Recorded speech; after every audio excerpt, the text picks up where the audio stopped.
The Hawk, the Hound, and the Butterfly. Chapter 8. Apollo. I see you've made a new friend. Helios leaned against the stable door. Apollo brushed his newly acquired horse as it chewed a pile of loose hay. Apollo looked up and exhaled.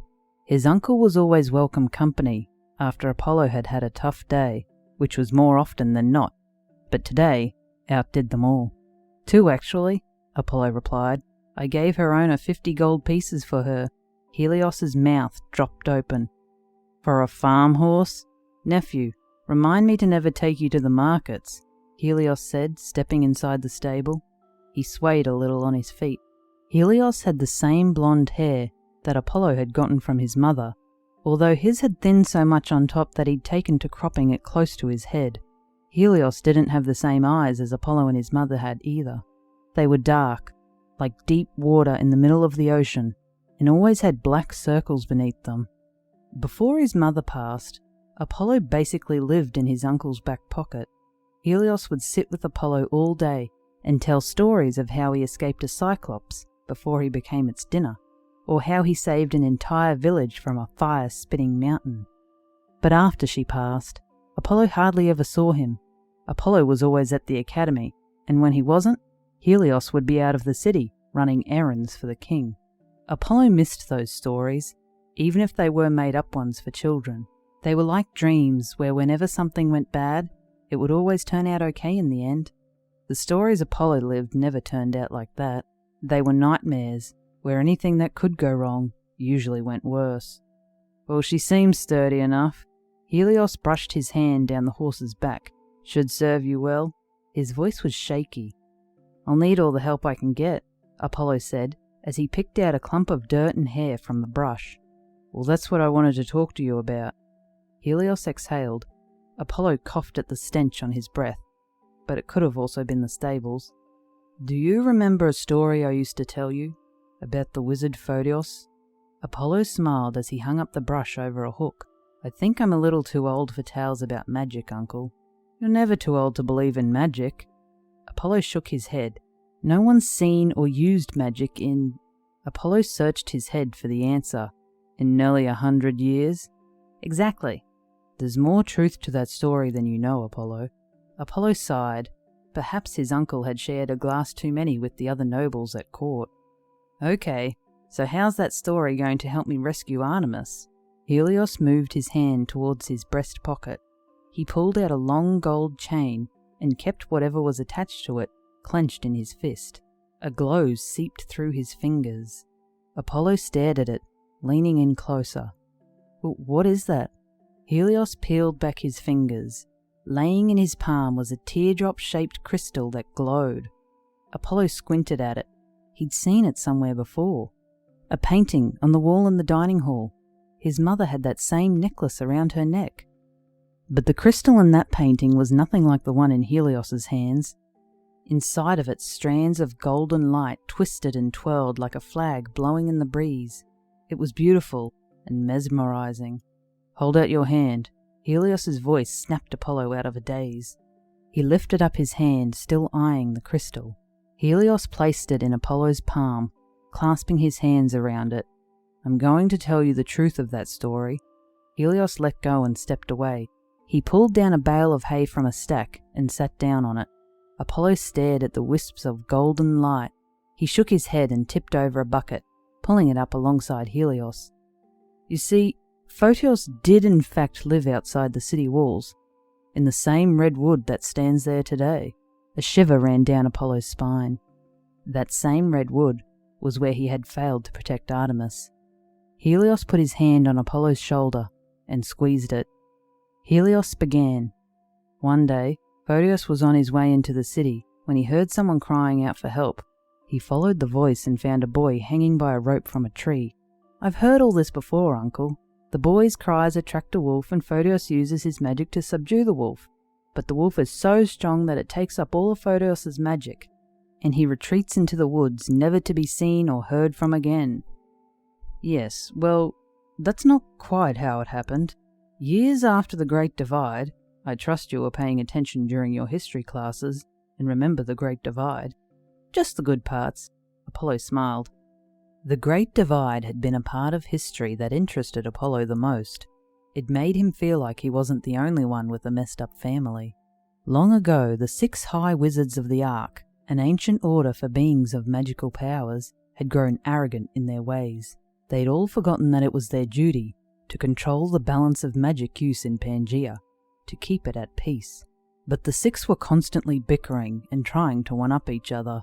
This led to towns being wiped out by floods and crops being destroyed by raging fires. The worst of all the fighting was between the twin brothers, Photios and Erebus. People feared for their lives when they fought over whose turn it was to sweep the halls. The leaders of the land stepped forward and pleaded with the wizards to put an end to their battles over their small grievances.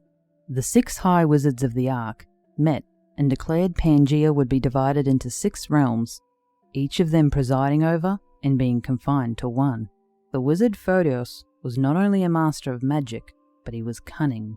He knew each of the other wizards better than they knew themselves, and used it to his advantage. The wizard Shamas was a muscular man who used his strength to conjure and harness fire. Photios convinced him that his power would be more potent if he took the area surrounding the Fire Mountain, the land that would become the realm of Medina.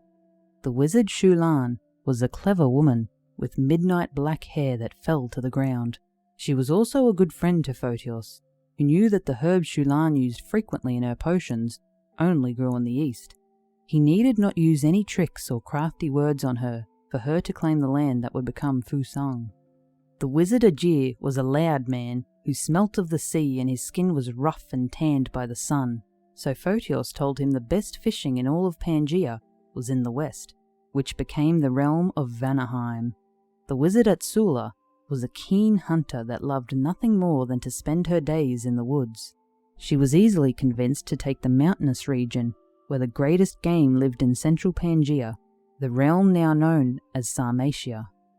Photios' twin brother, Erebus, was a little more difficult to convince which region he should take than the others, but knowing his brother's frequency for drinking cranberry juice during Ark meetings, Photios switched his brother's glass for one of a strong red wine before the meeting. Photios made sure the meeting of the 6 to determine the realms was long and slow. He disputed boundaries of meaningless plots of land and argued over trade agreements. Meanwhile, Erebus drank glass after glass of strong red wine. He became more than agreeable, and when prompted by Photios, accepted the land in the north with a smile, not knowing it was a barren wasteland.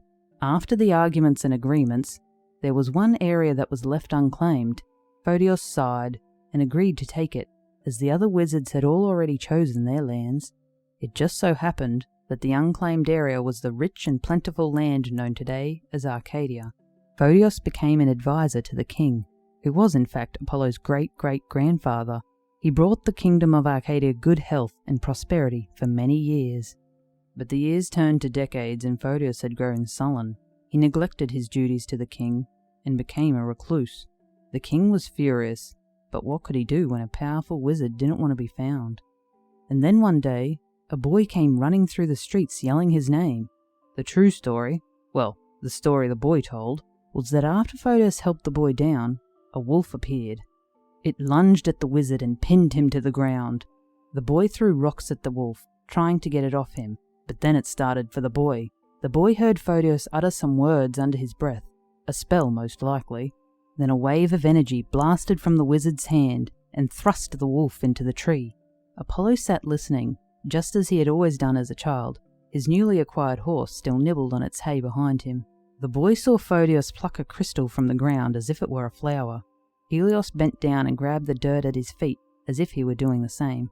Photios whispered into the crystal, then gave it to the boy. He told the boy that it would contain a very powerful magic that could only be released by the greatest force in the world. The greatest force in the world? Apollo ran his thumb across the crystal. The golden light spiraled inside it. Helios shrugged in answer to his question. That's what he said. Anyway, after that, he told the boy to run. The last the boy saw of Photios was the wolf charging at him, and a bright flash of light. When the boy made it back to the city, he looked at the crystal, and there was a golden light trapped inside it. Apollo stared at the crystal in his hands. Could it really be the same one? Uncle, is that really true? Do you think magic could still exist? Helios took a deep breath. He looked away and scratched the scar on his neck. Uncle? Helios looked back at Apollo. Well, it used to exist at one time. Why could it not again? But you never know. That boy never did let the truth get in the way of a good story. Apollo shook his head. What do you mean? Did you know him? Aye, as did you. He was your grandfather. Apollo smiled. He understood now to take the truth of the story with a grain of salt. So I've got some powerful magic in my hands? Apollo said, his eyebrows raised, smiling. Helios chuckled. It's either that or an expensive good luck charm. Helios stood, grabbing onto the wall of the stable to help himself up. Whatever it is, I'm sure you can work it out, nephew. He patted Apollo on his injured shoulder. Apollo winced. That's still causing you grief? You better see the healers before you head off. Helios stumbled towards the stable doors. I've seen them. They tell me the same thing every time. Helios smiled. He looked over at Apollo's horse. You should name her, he said, nodding in the horse's direction. Every good horse deserves a good name. Helios stopped just before the door. Be safe, Apollo. There was a moment's silence as Helios exhaled, closing his eyes. But his mouth curled into a smile as he looked back at Apollo. Try not to anger your sister. Helios winked and started through the doors. Impossible! Apollo shouted out after him. She's always angry.